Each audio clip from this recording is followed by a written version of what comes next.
Hello friends, అందరికీ నమస్కారం. Telugu life story వింటున్న ప్రతి ఒక్కరికి మనస్పూర్వకంగా థ్యాంక్ యూ సో మచ్, ధన్యవాదములు, కృతజ్ఞతలు.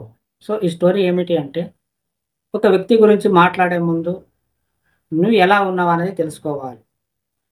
ఇదే ఇదే కంటెంట్. ఇంకొకరు గురించి మాట్లాడే ముందు ఫస్ట్ నీ గురించి నువ్వు తెలుసుకోవడం ఎలా.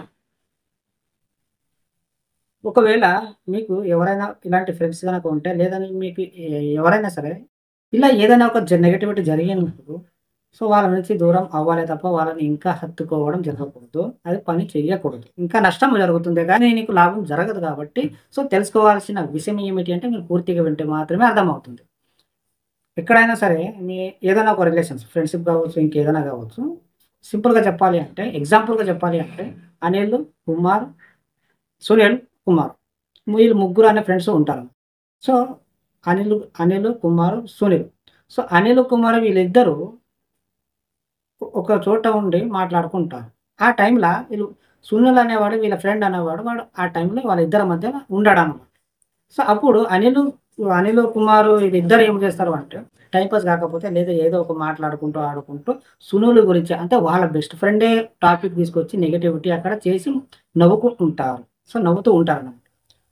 సో, అతను లేనప్పుడు ఇంకొక పక్క నీ బెస్ట్ ఫ్రెండ్ అయినా సరే, తను లేనప్పుడు వాళ్ళ గురించి అది ఏదైనా ఒక నెగెటివ్ అవ్వచ్చు, ఏదో ఒక టాపిక్ తీసుకొని వాళ్ళ గురించి తీసుకొచ్చి అక్కడ చెప్పి నవ్వించడం. సో, ఇలా ఎవరైనా మీకు ఫ్రెండ్స్ గనక ఉంటే, ఎవరైనా ఇలాంటి ఏదైనా సంబంధం గనక ఉంటే, వదిలేయడమే నాకు అనిపిస్తుంది.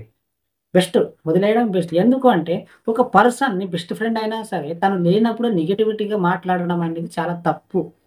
అది మోసం కూడా. ఎందుకంటే అతను ఉన్నప్పుడు మీరు ఎలాగైనా మాట్లాడండి. బట్ అతను లేనప్పుడు అతని గురించి నెగటివిటీ గురించి మాట్లాడి మరి నలుగురికి నవ్విపిస్తారు చూడు. అది పెద్ద పొరపాటు, తప్పు కూడా. అది ఎంత హర్టింగ్‌గా ఉంటదంటే అది అనుభవించిన వాళ్ళకే తెలుస్తుంది.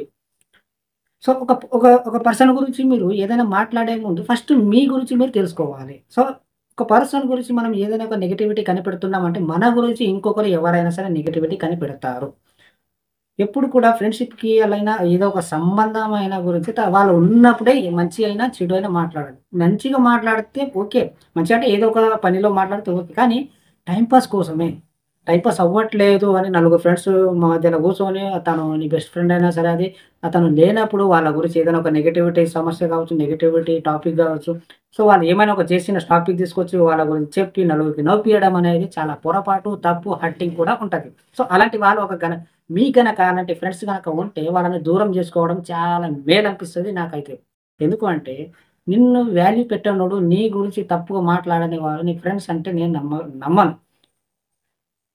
ఇది గుర్తుపెట్టుకో. ఫ్రెండ్‌షిప్ అంటే ఎలా ఉంటదంటే, ఉన్నప్పుడు ఎలా ఉంటావో లేనప్పుడు కూడా అలాగే ఉండాలి. నీ మనసులో ఎలాంటి భావనలు, ఆలోచనలు, నిజాయితీ, లాయల్‌గా ఉంటావో అవతల వ్యక్తి గూడంగా నీ బెస్ట్ ఫ్రెండ్ గూడంగా అలాగే ఉండాలి. సో, అలా ఉన్నప్పుడే నీ స్నేహం అనేది చాలా హైపర్‌గా గాని, చాలా మంచిగా జరుగుతుంది. ఎన్ని రోజులైనా సరే ఇద్దరి మనసులు ఒకే రకంగా ఉంటే, ఒకే ఆలోచనలాగా ఉంటే మంచిగా అనిపిస్తది. నమ్మకం అనే గొప్ప అంటారు గదా! పక్కా. నమ్మకం లేనిదంటూ ఏ సంబంధం లేదు. ఏ రిలేషన్స్ లేదు. ఏ ఫ్రెండ్‌షిప్ కూడా లేదు. ఎంతో కొంత నమ్మకం అనేది ఉంటది. వాళ్ళు నమ్మకం పెట్టుకుంటే ముందుకు సాగుతుంది. ఒకవేళ వాళ్ళు నమ్మకం పెట్టుకోకపోతే అక్కడికే రిలేషన్ అనేది బ్రేక్ అవుతుంది. నేను సో, ఒకరి గురించి మీరు ఏదైనా ఒక టాపిక్ గురించి లేదా ఒకరు థర్డ్ పర్సన్ గురించి మీరు మాట్లాడే ముందు మీ గురించి మీరు చెక్ చేసుకోవాలి.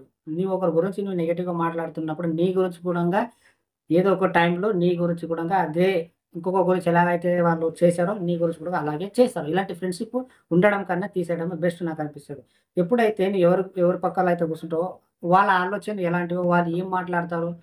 సో, మాటలకు అంత పవర్ ఉంటదంటే నిజంగా పవర్ ఉంటది. ఎందుకంటే ఫర్ ఎగ్జాంపుల్‌గా మీకు చెప్పాలి అంటే ఒక బిజినెస్ మ్యాన్ తనకు ఫ్రెండ్‌షిప్ చేస్తే, తన దగ్గర 24 అవర్స్ ఉంటే, తను ఏం మాట్లాడతారు? సో, వాళ్ళ ఆలోచనలేంటి? ఫస్ట్ నువ్వు ఇది తెలుసుకోవాలి. ఒక బిజినెస్ మ్యాన్ పక్కన కూర్చున్నప్పుడు, వాళ్ళతోటి ఫ్రెండ్‌షిప్ చేసినప్పుడు, వాళ్ళకి మెయిన్ ఆలోచన ఏమంటే బిజినెస్ గురించే ఉంటది. సో, నువ్వు ఎవరి దగ్గర అయితే కూర్చుంటావో అలాంటి ఆలోచనలే వస్తాయి. మీరు ఎప్పుడైనా సరే బిజినెస్ మ్యాన్ పక్కన కూర్చున్నప్పుడు, సో, వాళ్ళు ఏం మాట్లాడుతున్నారు? ఎలాంటి టాపిక్ గురించి మాట్లాడుతున్నారో అనేది నీకు ఫస్ట్ ఆలోచించాలి. సో, నువ్వు వాళ్ళేమిటంటే డబ్బు గురించి లేదా వాళ్ళ బిజినెస్ గురించి ఎక్కువ థింక్ చేస్తారు కాబట్టి నీకు కూడా అలాంటివే ఆలోచనలు వస్తాయి. సో, వాళ్ళు ఎలా సంపాదిస్తున్నారు? వాళ్ళు ఎలా ఉన్నారు? నేను కూడా అలాగే ఉండాలి. నేను కూడా అంత లెవెల్‌గా ఉండాలి అనే ఆలోచనలు వస్తాయి. అదే మీరు డ్రింకింగ్ చేసేవాళ్ళు లేదా అంటే సంథింగ్ సో, కొందరు మంచివాళ్ళుంటారు. కొందరు చెడ్డోళ్ళుంటారు. సో, అన్నిటికి నెగెటివిటీ థింక్ చేయొద్దు. సో, నువ్వు ఎంత నాలెడ్జ్ ఉన్నా, నువ్వెంత నేను చెడిపోను అనుకున్నా సరే కొన్ని సిట్యుయేషన్‌లో నెగటివిటీ వస్తూ ఉంటాయి. నువ్వు ఏ తప్పు చేయనప్పుడు కూడా గాని తప్పు చేసావని ప్రూవ్ అవుతూ ఉంటాయి. సో, ఈ జనరేషన్‌లోని నిజాయితీగా ఉంటే కూడంగా ఏదో ఒక సమస్య వస్తుంది. అలాంటప్పుడు నువ్వు కొంచెం అన్నిటికి అనేది కొంచెం నువ్వు జాగ్రత్తగా అనేది తీసుకోవాలి. ఏ తప్పు చేయకపోయినా అబద్ధాలు చేసేవాళ్ళను, నువ్వు తప్పు చేసావని చెప్పేవాళ్ళు కూడా ఉన్నాం. సో, జాగ్రత్తగా ఉంటే మంచిది. అర్థమైందా ఫ్రెండ్స్? పక్క వాళ్ళ గురించి మాట్లాడే ముందు ఫస్ట్ నీ గురించి నువ్వు తెలుసుకుంటే చాలా మంచిది. ఎప్పుడు కూడా థర్డ్ పర్సన్ గురించి మాట్లాడకు. నెగటివిటీ, పాజిటివ్ కాకుండా నెగటివిటీ వాళ్ళ గురించి హర్టింగ్‌గా మాట్లాడకు. ఒకవేళ నువ్వు మాట్లాడినవన్నీ వాళ్ళకి తెలిసినప్పుడు నీకు వాళ్ళకి సంబంధం దూరం అవుతుంది. అలాంటి చెడు ఆలోచనలు, అలాంటి చెడు మాటలు సో, అలా మాట్లాడడం చాలా తప్పు. మాట్లాడకూడదు. ఉన్న ఫ్రెండ్‌షిప్ గాని, ఉన్న సంబంధం గాని దూరం చేసుకోవద్దు. అర్థమైందా ఫ్రెండ్స్? మీ గనక ఈ కొన్ని ఎంతో కొంత సమయం ఇచ్చి పూర్తిగా విన్న ప్రతి ఒక్కరికి మనస్పూర్వకంగా థాంక్ యూ సో మచ్.